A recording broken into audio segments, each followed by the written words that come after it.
আজকের পালা ইলমে শরীয়ত আর ইলমে মারিফত একাধিক ভাবে আছে। তোমরা শরীয়তে আসো, আপনার কাছে আমার একটু জানার দরকার, আমরা যে আপনার মারিফতে যাব, আমরা যে আপনার মারিফতের সাধন ভোজন করব, সাধন ভোজন করে যে ওই আল্লাহকে পাবো, এই যে মারিফতে আসো, এই কথাটা কি পবিত্র কোরআনে আছে কিনা? আযান যে কিভাবে দেওয়া হয় এটা আমরা সবাই জানি, সবাই বুঝি, এটা আমার শরীয়তের আযান। কিন্তু আপনি যে বলছেন চৌদিকে ইমাম দিতেছে আজান, আমার আজকে মারফতের একটু আজানটা একটু শুনতে হবে। যদি আমাদের নবী রাসূলের কথা যদি বলি, ওনারা কিন্তু কখনোই খারাপ কর্ম করে নাই, খারাপ দিকে যায় নাই। আমার নবী গেছে এমন কোনো সাক্ষী কেউ দিতে পারবে? তারা সর্বদাই পবিত্র ছিল। তারা কিন্তু পবিত্র থাকার পরও কিন্তু ওযু করছে, বিশ্বাস করছে এটা আমার বাবা। এখন যদি আমি বলি যে আপনারা কইছেন আমি দেখি নাই, আমি এটা বিশ্বাস করি না, তাহলে আমার পরিচয়টা কি হবে? টাকা 100 পরে দেখ, আর ওইটার সাথে আরো কিছু যোগ হোক, তারপরে একসাথে দিবে। প্রথমবারে কথা রাখে আমি কথা ভুলি না, তাহার কথার জবাব আমি আসরে দিতে চাই। নবীজির উম্মত যোগে যাবে, ছেড়ে দে নৌকা মাঝে যাব মদিনা, ছেড়ে দে নৌকায় আমি যাই মদিনা। জায়গায় আবার ল্যাংট হইল কেন? আজকে যদি এই পালাটা যদি না পাইতেন, আমি পৃষ্ঠে কিছু বলতাম না। আপনি মারিফতের পালাটা পাইয়া আপনি কেমনে আমার এই কথাটা কইলেন? আইসি ল্যাংটা যাব ল্যাংটা, আইসি ল্যাংটা এটা ঠিক আছে, তবে আমরা যে যাব ল্যাংটা এটা তো আমার কাছে কেমন কেমন জানি।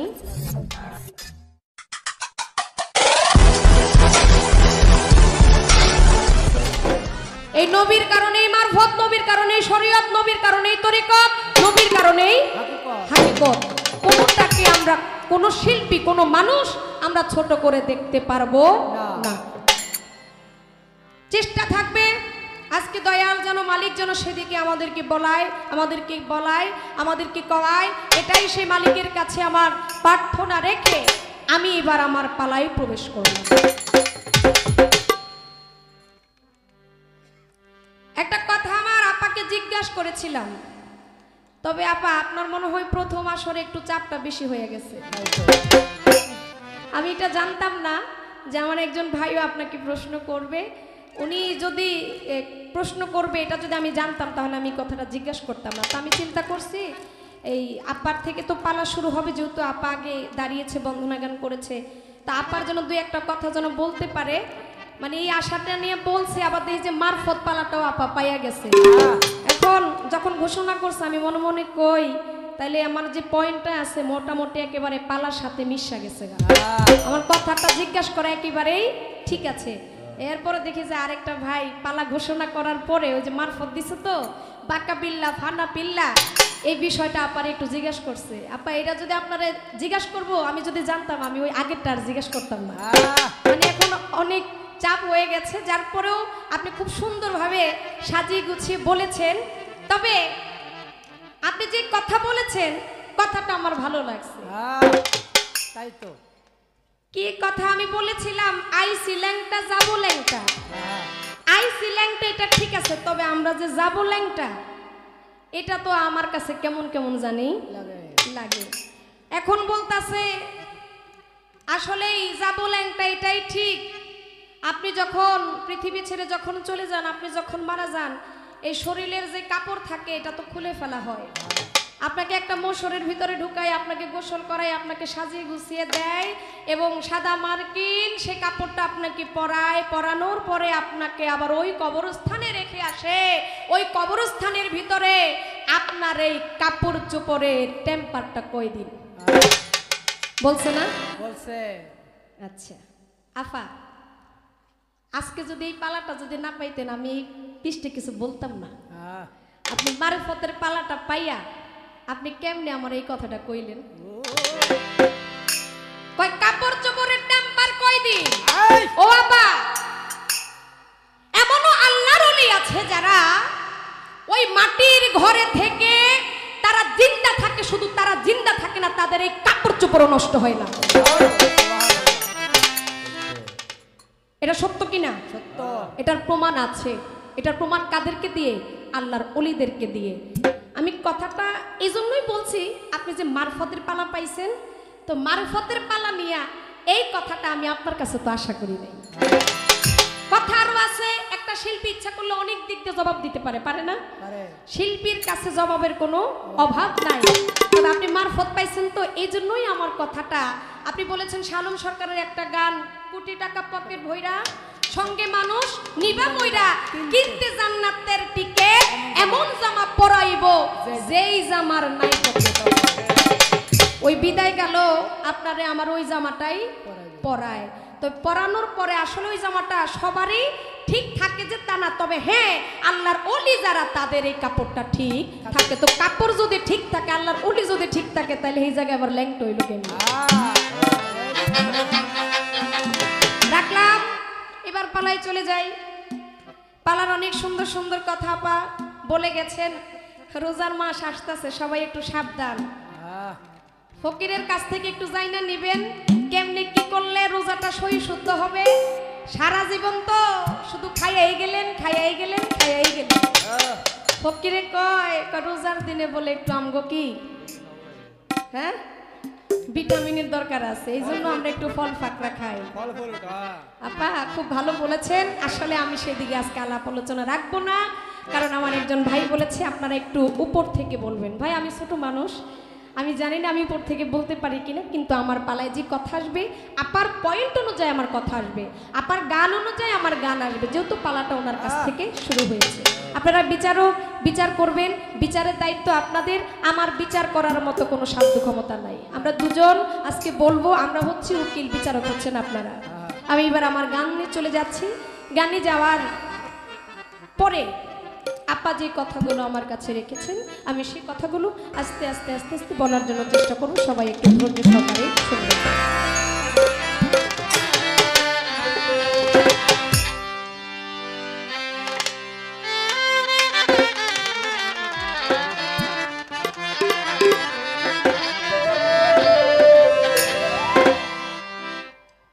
মারফতের পালা নিয়ে আমার বড় বাবা খালেক দেওয়ান সাহেব, তার একটি গান শুনলাম। গানটা অনেক মূল্যবান একটি গান, খুব দেহতত্ত্বের একটা গান। দেহতত্ত্বের বিষয়টা আসলে মারফতের ভিতরে থাকে, মারফত দেহতত্ত্বের ভিতরেই থাকে। এই নিয়ে যে গানটা করেছেন তার জন্য আপাকে তো ধন্যবাদই, তবে আমিও সেখান থেকে আমার বড় বাবা খালেক দেওয়ান সাহেব তার একটা গান করছি। নবী বিশ্বের লাগিয়া এনেছে চাহিয়া শান্তি সুদা ইসলাম। ও নবী বিশ্বের লাগিয়া এনেছে চাহিয়া শান্তি সুদা ইসলাম। ও নবী বিশ্বের লাগিয়া এনেছে চাহিয়া শান্তি সুদা ইসলাম। ও নবী বিশ্বের লাগিয়া এনেছে চাহিয়া শান্তি সুদা ইসলাম। এ বিশ্ব নবী নূরের ছবি, এই বিশ্ব নবী নূরের ছবি।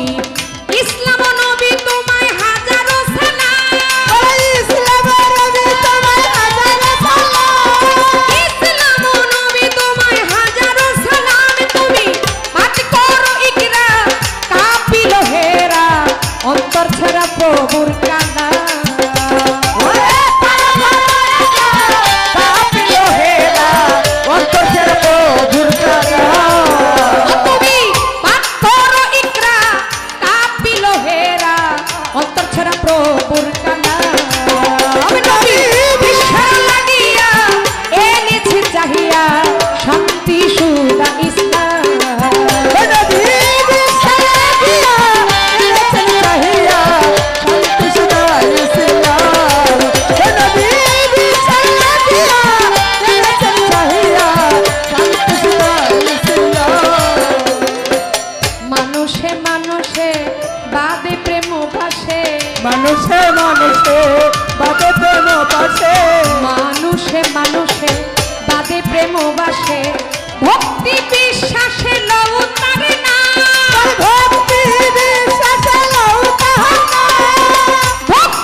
তুলনা রাসূলের তুলনা হাবিবের তুলনা নবীজির তুলনা জগতে মিলে না নামের সাথে রাব্বানা যার লিখি আছে না ওই নামের সাথে রাব্বানা যার লিখি আছে না নামের সাথে রাব্বানা যার লিখি আছে নাম বলান খালেকেরই মুস্তাফা ইয়া নবী মুস্তাফা সে দিতে হইয়া গোলাম ও নাম খালেকেরই মনে যায় ইয়া নবী মুস্তাফা সে দিতে হইয়া গোলাম ও নাম খালেকেরই মনে যায় ইয়া নবী মুস্তাফা সে দিতে হইয়া গোলাম ও নবী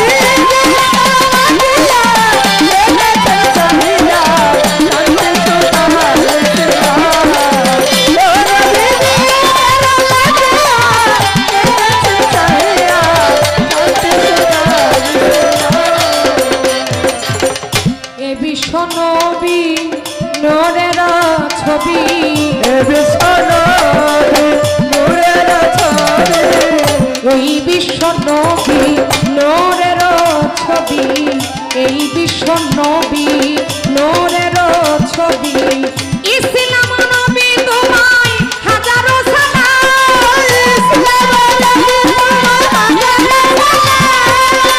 ইসলাম নবী তোমায় হাজারো সালাম তুমি পাক করো ইকরা কাপিল হেরা অন্তর ছেড়া প্রভুর কাদা ওরে পাক করো ইকরা কাপিল হেরা অন্তর ছেড়া প্রভুর কাদা ও তুমি পাক করো ইকরা কাপিল হেরা অন্তর ছেড়া প্রভুর কাদা ও নবী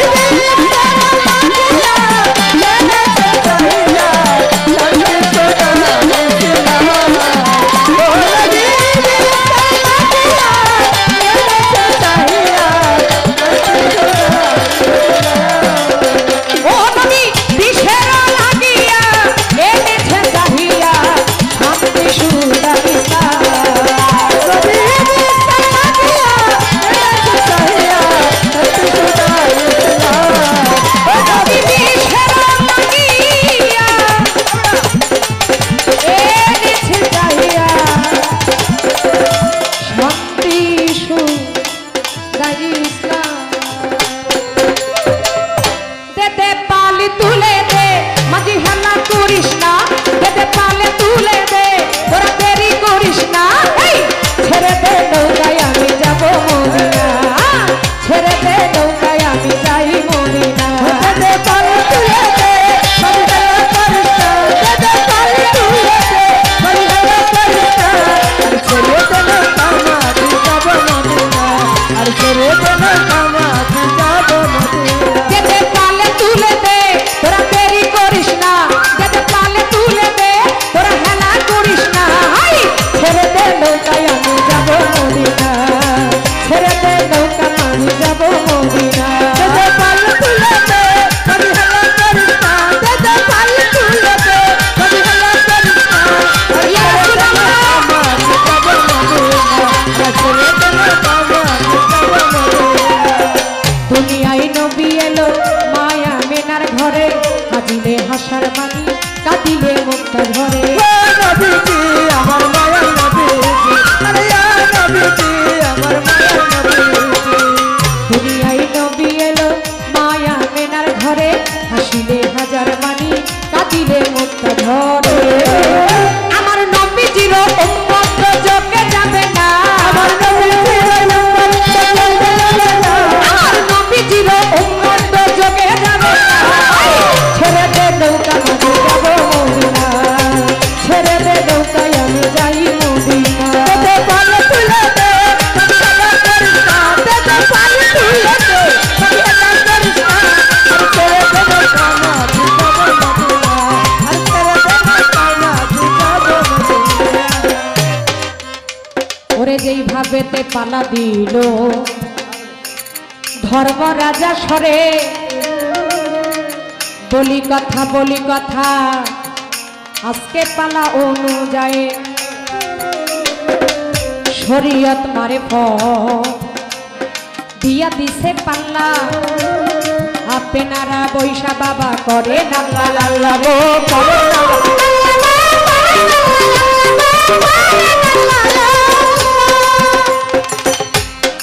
এইভাবেতে আপনারা বাবা আজকে থাকলে একটু চুপ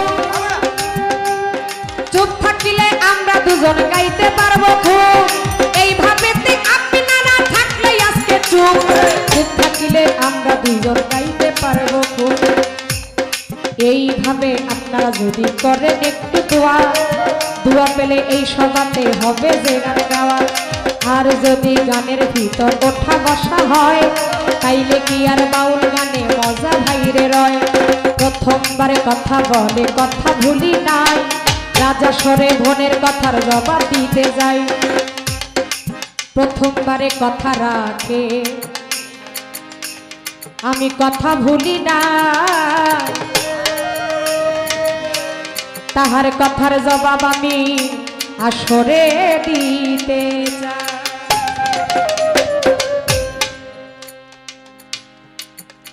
কি কথা রাখলেন কি কথার জবাব আমার দিতে হবে কথা রেখে গেলেন দুইটা কিছু মূল্যবান কথাও শুনে গেলাম আপার মুখে ভালো লাগলো তবে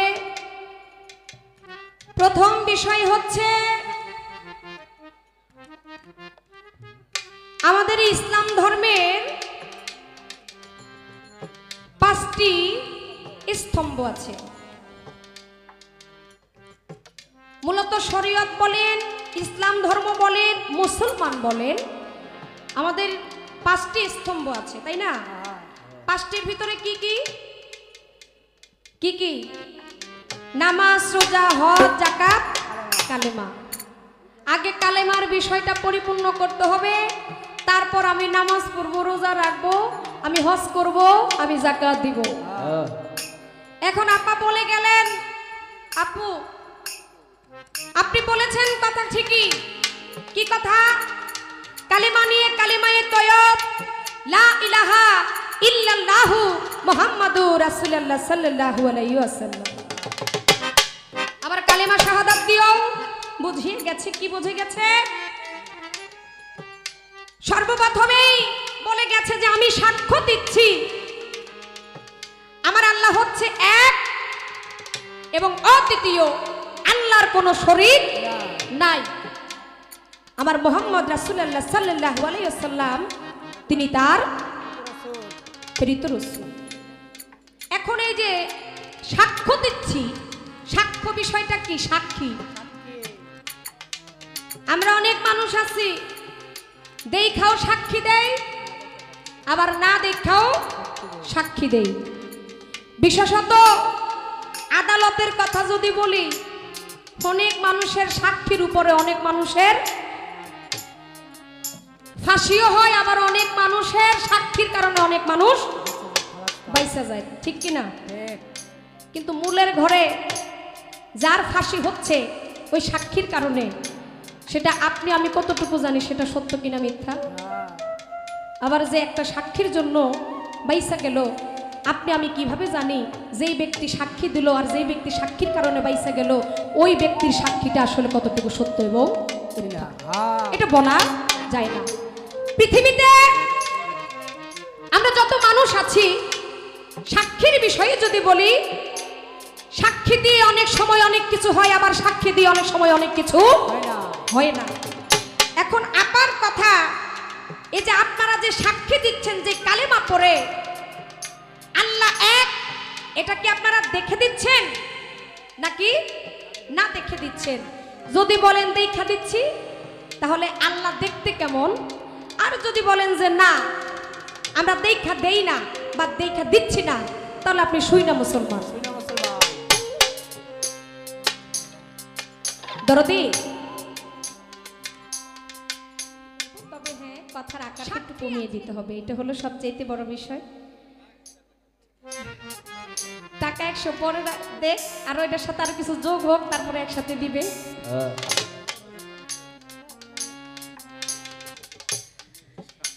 আপা এমনও কিছু সাক্ষী আছে যে এই সাক্ষীটা না দেখাও দিতে হয় এটা কোন সাক্ষীটা আমার ইসলামের সাক্ষী এটা কোন সাক্ষী? এটা আমার শরীয়তের সাক্ষী। এটা কোন সাক্ষী? এটা আমার ধর্মের সাক্ষী। হ্যাঁ এটা কোরআনের ভিতরেই আছে। কোরআনের ভিতরে কি বলেছে? আপনি সূরা বাকারার 2 নাম্বার আয়াতের ভিতরে আপনি একটু লক্ষ্য করে দেখবেন, সেখানে আল্লাহ পাক পবিত্র কোরআনের ভিতরে ওই সূরা বাকারার 2 নাম্বার আয়াতের ভিতরে বলেছে, আল্লাযীনা ইউমিনুনা বিল গায়বি। হ্যাঁ আচ্ছা, গায়েব বলতে কি? যে আমরা দেখি না, দেখি নাই। এখন এই না দেখা অর্থাৎ এই বেল গায়েব, এটার উপরে আপনাকে বিশ্বাস রাখতে হবে। এটাই হচ্ছে আমার মুসলমানের ধর্ম, এটাই আমার মুসলমানের ঈমান। না দেখে বিশ্বাস করাটাই হচ্ছে আমার শরীয়তের ইবাদত, এটা আমার শরীয়তের ধর্ম, এটা আমার মুসলমানের ধর্ম। এখন যদি বলেন আপনি কি আল্লাহকে দেখছেন? আল্লাহকে যদি দেখেন, আল্লাহ দেখতে কেমন? দেখেন, আমার রসুলের যে জবান, এই জবানকে আমরা বিশ্বাস করি। আমার রসুলই বলে গেছে আল্লাহ হচ্ছে এক, আল্লাহ হচ্ছে অদ্বিতীয়, তার কোনো শরীক নাই, এবং আমার রসুল হচ্ছে কি? তার প্রেরিত রসুল। অর্থাৎ আমাদের নবী যেভাবে বলে গেছে, আল্লাহ যেভাবে পবিত্র কোরআনের ভিতরে বলেছে আল্লাহ হচ্ছে বেল গায়েব, আল্লাহকে দেখা যায় না, অর্থাৎ আল্লাহকে না দেখে আপনাকে বিশ্বাস করতে হবে। এখন যদি বলেন আল্লাহকে দেখেন নাই, না দেখা যদি বলেন, তাহলে তো যদি না দেখা থাকেন তাহলে আপনারা মুসলমান। শুই না মুসলমান। আপা, শুই না মুসলমান বিষয়টা তো আমার শরীয়তের ভিতরেই আছে, শুনতে হবে, এটা বিশ্বাস করতে হবে। বিশ্বাসের কথা নবী বলে গেছে, বিশ্বাসের কথা আল্লাহ পবিত্র কোরআনের ভিতরে বলে গেছে। অবশ্যই আমরা শুই না মুসলমান। আস্তে বাবা, একটা কথা, এই কথার কারণে আমার চলে আসলো, আপনারা সবাই কথাটা লক্ষ্য করবেন, কথাটা কেউ নেগেটিভ ভাবে নেবেন না। সবকিছু আমরা শুনেই কিন্তু বিশ্বাস করি। আমি পুতুল দামানের জন্ম, আমার সুবহান সরকারের যে জন্ম, ঝর্ণা সুবহানের যে জন্মটা, কে জন্ম দিয়েছে? কে জন্ম দিয়েছে আমাকে? আমার বাবা আমাকে জন্ম দিয়েছে। আচ্ছা, এটাকে আমি দেখছি? আপনাদের বাবা যে আপনাদেরকে যে জন্ম দিয়েছে, আপনারা কি দেখছেন কিনা? আপনারা কিন্তু দেখেন নাই। বাবা জন্ম দিয়েছে, মা 10 মাস 10 দিন উদরে রেখেছে। যেই দিন মালিক হুকুম করছে আপনি পৃথিবীতে আসছেন, পৃথিবীতে আসার পরে আপনি কয়েকদিন পর্যন্ত আপনি মানুষের কোলে কোলে ছিলেন, আদর যত্নে আপনি বড় হয়েছেন, আপনি কথা বলতে শিখেছেন, কথা বুঝতে শিখেছেন। তখন আপনার মা, আপনার আত্মীয় স্বজন বলেছে এইটা তোমার বাবা, এইটা তোমার মা। অর্থাৎ আমি আমার বাবাকে শুই না, অর্থাৎ ওই যে তাদের কাছ থেকে বলার পরে, তাদের কাছ থেকে শোনার পর আমি বিশ্বাস করছি এটা আমার বাবা। এখন যদি আমি বলি যে আপনারা কইছেন আমি দেখি নাই, আমি এটা বিশ্বাস করি না, তাহলে আমার পরিচয়টা কি হবে? কি বাবা, আমার পরিচয়টা আর কি হইতে পারে? এটা আপনারা ভালো করেই জানেন। তা যেমন বাবা আপনাকে জন্ম দিয়েছে, তা যেমন আপনি শুই না বিশ্বাস করেন, এটাই আপনাকে মানতে হবে। বিশ্বাসেই কিন্তু দরিয়ায় পার। ঠিক তেমনি ভাবে শোনা কথাও আপনাকে বিশ্বাস করতে হবে, এবং বিশ্বাসেই আপনি ইমানদার, যেটা পবিত্র কোরআনের ভিতরে আসছে। এখন আপনি বলছেন যে কি, আপনি কি আল্লাহকে দেখা বিশ্বাস করেন? আল্লাহকে দেখা কি সাক্ষী দিচ্ছেন? না, আমি আল্লাহকে ওইভাবে দেখি নাই, কিন্তু আমার রসুল যেটা বলে গেছে ওই কথা মাইনা আমি সাক্ষী দিচ্ছি আমার আল্লাহ এক, আমার আল্লাহ অদ্বিতীয়, এবং আমার নবী হচ্ছে কি আল্লাহর রসুল। এই তো আপনার একটা কথা হইয়া গেছে, আরো একটি কথাই আমার আপা আমারে বইলা গেছে। এবার কি কথা? 5 ওয়াক্ত নামাজ এটা 17 ফরজ হইছে, এটা একটু বলে দিবে আপনারা, আজকে নীরবে শুনবেন। 17 ফরজ এটা হচ্ছে আপনার কোন জায়গায় আছে ফজরের নামাজের কথা যদি বলি, এখানে হচ্ছে 2 রাকাত। জোহরে হচ্ছে 4 রাকাত, আসরে হচ্ছে 4 রাকাত, মাগরিবে হচ্ছে 3 রাকাত, এশারে হচ্ছে আবার কয় রাকাত? 4 রাকাত। এ হচ্ছে 17। কিন্তু এখানে এটা জোর বেজোর কেন, এটা সমান হলো না কেন, এই বিষয়ে আমার আপা একটু বলার জন্য বলেছে। আপা, আপনাকে একটু অতীতে লক্ষ্য করতে হবে। যেমন ফজরের কথা যদি বলি, এই যে ফজরের যে 2 ওয়াক্ত যে ফজর, এই 2 রাকাত যে ফরজ, এটা আসছে আমার আদম নবী থেকে। এটা কোন নবী থেকে আসছে? এটা আমার আদম নবী থেকে আসছে। আর জোহরের নামাজের যে 4 রাকাত, ইয়া হচ্ছে আমার ইব্রাহিম নবী থেকে আসছে। কোন নবী থেকে আসছে? ইব্রাহিম নবী থেকে আসছে। আর আসরের ভিতরে যে 4 রাকাত, এটা হচ্ছে আমার ইউনুস নবী থেকে। মাগরিবের ভিতরে যেই 3 রাকাত, এটা হচ্ছে আমার ঈসা নবী থেকে। আর এশারের ভিতরে যে 4 রাকাত, এটা হচ্ছে আমার মুসা নবী থেকে। এ হইল আপনার 17 ফরজ। এখন এক এক নবী এক এক ভাবে পেয়েছে, কেউ জোর পড়েছে, কেউ বেজোর পড়েছে। এজন্য আমরা এটা এইভাবে পেয়ে আসছি। কিন্তু মূলত আমার দয়াল নবী যখন মেরাজে গিয়েছিলেন, ওই মেরাজ থেকে আমাদের জন্য এই 17 রাকাত নামাজ আমাদের জন্য ফরজ করে নিয়ে আসছে।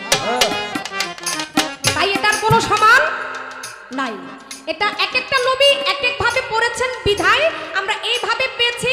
আর আমার আখিরি জামানার শেষ নবী, নবী করিম সাল্লাল্লাহু আলাইহি সাল্লাম, আমার দয়াল নবী মেরাজ থেকে এটা আমাদের জন্য পাশ করে নিয়ে আসছে। এখন আমরা এটা এইভাবে আমরা পড়তেছি। পাঞ্জেগানা 5 ওয়াক্ত নামাজ সর্বদাই পড়তে হবে। নামাজ ব্যতীত কোনো মানুষের কোনো গতি। এই তো একটি কথাই আমার হইয়া গেছে শেষ, আমি এবার কিছু কথা জানিব বিশেষ রে। জানিব বিশেষ রে, জানিব বিশেষ রে, জানিব বিশেষ। আমার আপা একটা কথা বলে গেছেন, কথাটা ভালো লাগছে। কেমন ভালো? আপা বলতেছে, আপনি যদি মুখ দিয়ে যদি কোনো খারাপ কথা না বলেন, হাত দিয়ে যদি কোনো খারাপ কাজ যদি আপনি না করেন, চোখ দিয়ে যদি না দেখেন, কান দিয়ে যদি না শুনেন, পা দিয়ে যদি ওই খারাপ পথে যদি আপনি না যান, তাহলে আপনি কি? আপনি হচ্ছেন পবিত্র। তাহলে আপনার আর ওযুর কোনো দরকার নাই।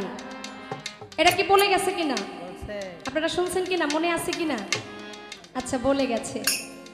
আচ্ছা, আমি আমার কাছে একটু বলতে চাই, যদি আমাদের নবী রাসূলের কথা যদি বলি, ওনারা কিন্তু কখনোই খারাপ কর্ম করে নাই, খারাপ দিকে যায় নাই। আমার নবী গেছে এমন কোনো সাক্ষী কেউ দিতে পারবে?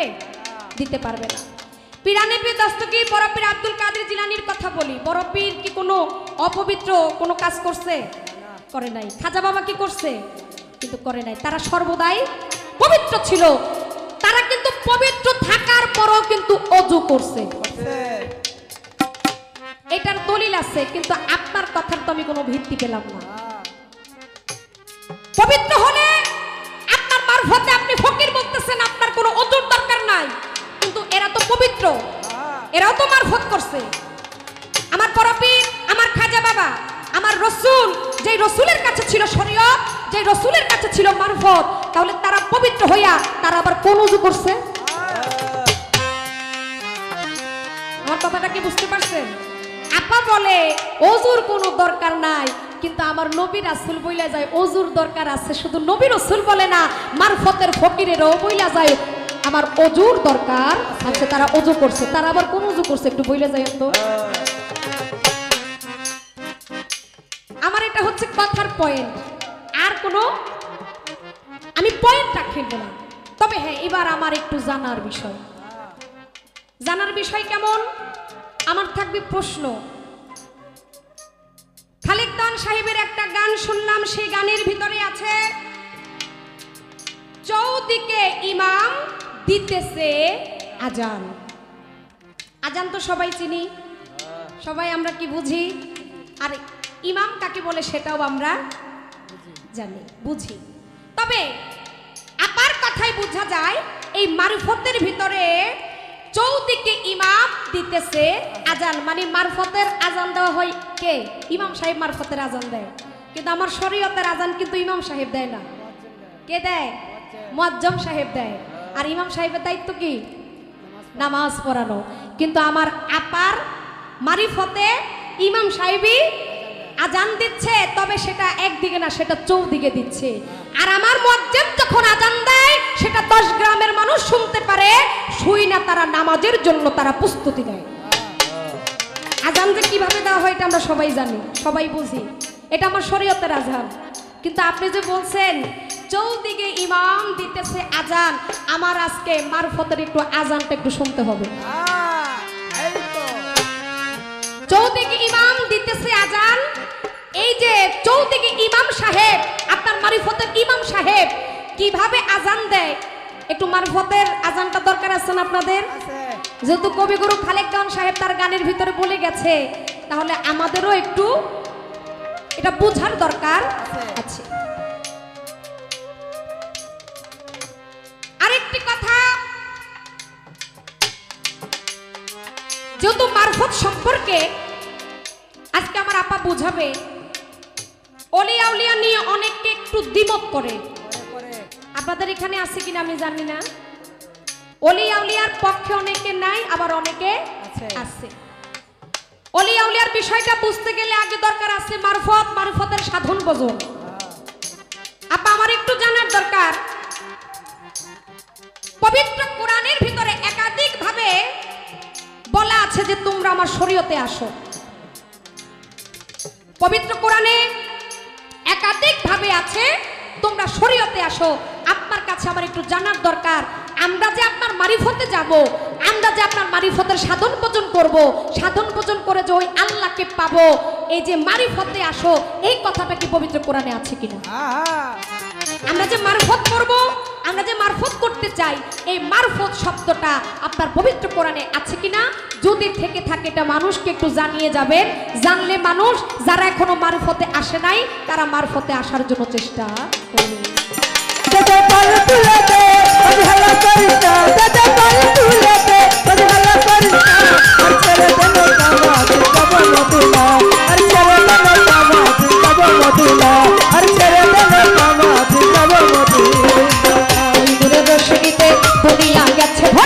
সেই নূরের বাতি জ্বলে মদিনার ঘরে ঘরে, আমার মায়া নবীজি, আমার মায়া নবীজি।